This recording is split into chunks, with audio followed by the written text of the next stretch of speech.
Sabe aquele tipo de mistério na ficção que fica martelando na cabeça por anos? E se a resposta para um dos maiores deles estivesse escondida aqui, na nossa própria história? Quem acompanha One Piece sabe bem, o nome Joy Boy é um baita enigma. Aquela figura lendária, lá de 800, 900 anos atrás, no meio do século perdido. A pergunta que todo mundo quer responder é, afinal, quem foi o verdadeiro Joy Boy?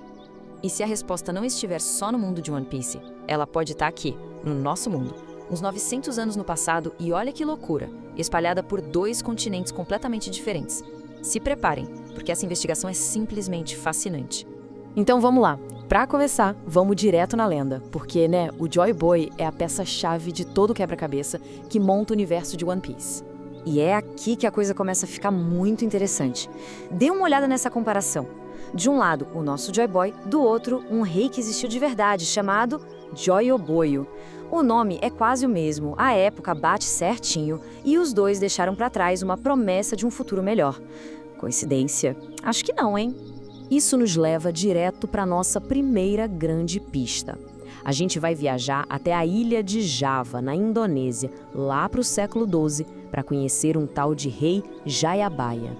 Olha só essa linha do tempo. O rei Jayabaya governou muito, mas muito antes dos eventos que ele supostamente previu. A gente está falando de séculos de diferença, o que torna as profecias dele ainda mais impressionantes.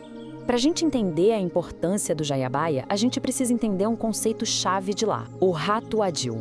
Pensa assim, não é só um rei, é quase uma figura messiânica, sabe? Um salvador que viria para restaurar a ordem, trazer justiça. E o Jayabaya, ele era a personificação do Ratu Adil. E olha, ele não era um rei qualquer, não. O cara unificou um reino que estava em guerra, fez a economia e a arte florescerem. Ele era visto como uma figura quase divina. Basicamente, uma lenda viva já na sua própria época. Ok, mas o que realmente cimentou o nome dele na história, o que o transformou em mito, foram as profecias dele. Previsões sobre o futuro da Indonésia que são, de arrepiar pela precisão. Vão para a primeira parte, que já é um soco no estômago. Ele previu que os javaneses seriam governados por gente de pele branca por 3 séculos.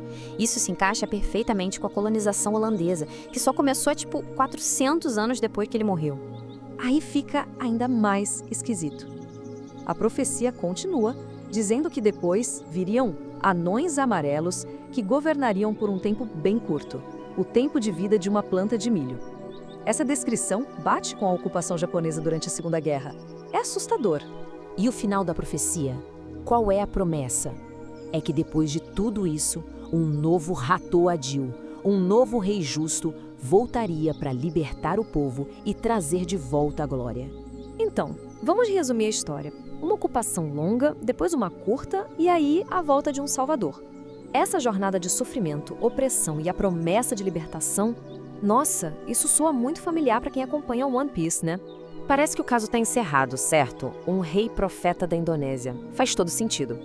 Mas e se a história não for tão simples assim? E se tiver uma outra ponta solta vinda de um lugar que ninguém esperaria?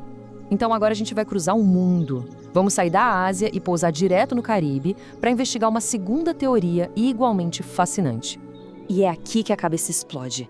Porque no folclore do Caribe existe uma figura chamada Joy Boy. Sim, o mesmo nome. Um deus da dança, que está sempre sorrindo e carrega um tambor que faz todo mundo dançar até a tristeza ir embora. E a história dele está ligada à libertação de escravos. Pensem comigo.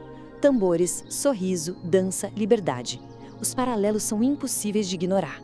Então, o que a gente tem na mesa são 2 possibilidades incríveis. De um lado, o rei profeta da Indonésia, o Joy Oboyo, com sua promessa de justiça. Do outro, o Joy Boy do Caribe, o espírito libertador que traz alegria. São 2 fontes bem diferentes, mas que apontam para a mesma direção. Certo, agora vamos juntar as peças. Como é que essas 2 lendas, de cantos tão distantes do mundo, podem ter se encontrado para inspirar uma das maiores histórias da ficção atual? A conclusão mais legal aqui talvez não seja escolher um lado.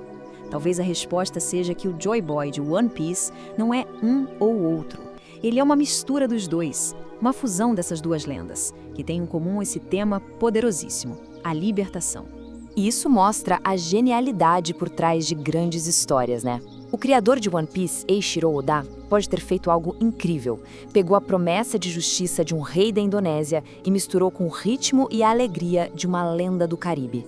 E com isso, ele criou um dos personagens mais complexos e misteriosos que a gente já viu. Isso tudo deixa a gente com uma pulga atrás da orelha, né? Se uma história tão fantástica como a do Joy Boy tem raízes tão profundas no nosso mundo, que outras histórias reais, que outros mitos estão escondidos por aí, nas sagas que a gente tanto ama?